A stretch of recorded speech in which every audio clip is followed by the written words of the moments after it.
G'day guys, welcome back to VTA. Back in the shed here working on the Massey 25. First step's going to be get the engine up on the stand, and then we'll go from there. We'll probably start pulling the engine apart. We'll see how much we can get done tonight. First step in doing that is going to be cutting this section out to clear the belt pulley, and then yeah, we're going to go from there and get it all stood up. Cheers.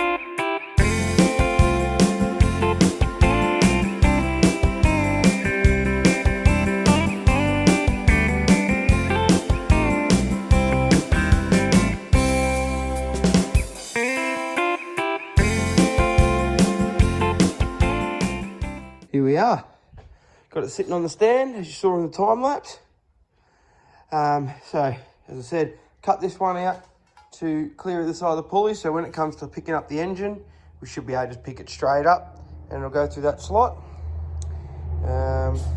But you also saw me, I ended up having to cut the other side, which I didn't realise I was going to have to do, because this is the brake band.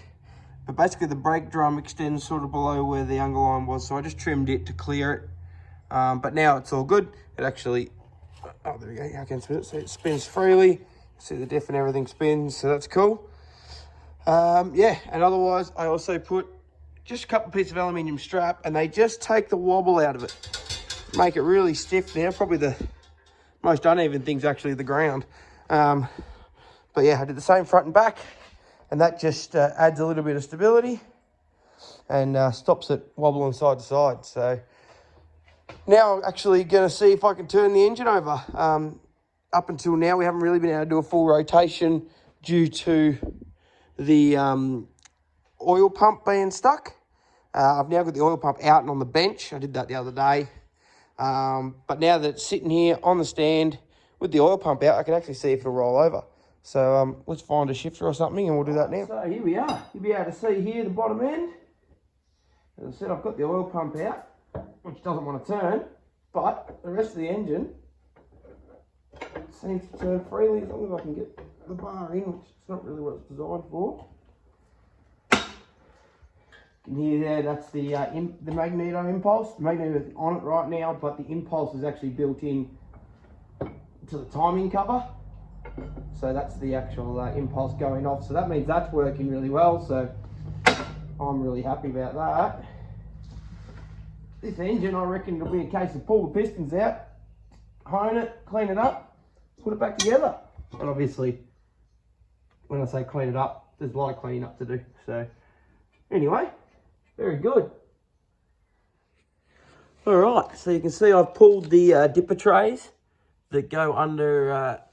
They mount here, over here, and third one over here, and they sit under each big end, and they basically are full of oil, and they are splash lubricating the bottom end. And then there's also pipes. One comes out the other side of this and up into the oil filter, and then it comes down and it distributes between the three main bearings. And they are all here. So they're all in the bucket here. I'll have to obviously do a lot of cleaning. It is filthy, but it doesn't look too badly corroded, just really, really gungy. So we'll start getting that stuff all cleaned up. I also need to start cleaning some space on the bench to start pulling pistons out. But yeah, as I was saying earlier, I'm pretty sure it's going to be pistons out, give it a home, put the pistons back in. It doesn't look like we've got the same sort of troubles we had with the timing gears on the pacemaker. These ones seem to be in good nick. I don't think we're going to do too much with the clutch or anything, so I think we're on a winner here. Okay, so it's the next day here. Back out in the shed, obviously. And we're going to pull the pistons out.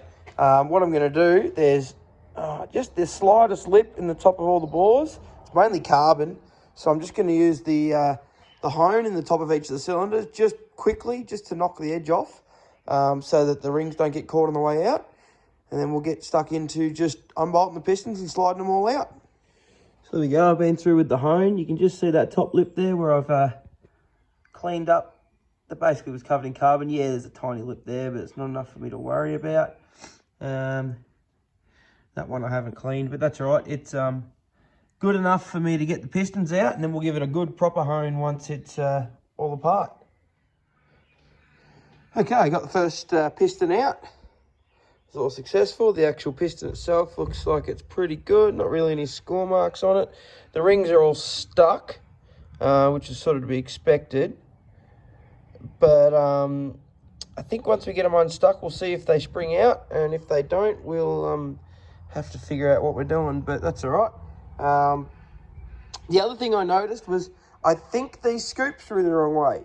Now, these were in the way that it would travel this way. The rod would travel this way through the dipper in the oil, which could be wrong, but I'm pretty sure being splash fed, they're meant to dip through the oil, and this is meant to push oil up through that hole and into the bottom of the main cap there. So I'm not 100% sure. I could be wrong because I know they're pressure fed as well, but I'm not sure. But anyway, so we'll obviously rectify that if it isn't correct. But yeah, I just pulled piston 2 out because it was in the right spot for me to get to the nuts for the rods. But and anyone who hasn't played with these do actually have, as you can see, it's a castellated nut, and it's got a spot for a split pin to go through so that nothing can rattle loose. Yeah, so obviously we'll put all new split pins in that, but the actual bearing clearances and everything seem really good. So and the bearing's looking good, Nick, and the crankshaft looked like it was pretty happy. So definitely not going to change any of that if I don't have to. Righto, all 4 pistons are out.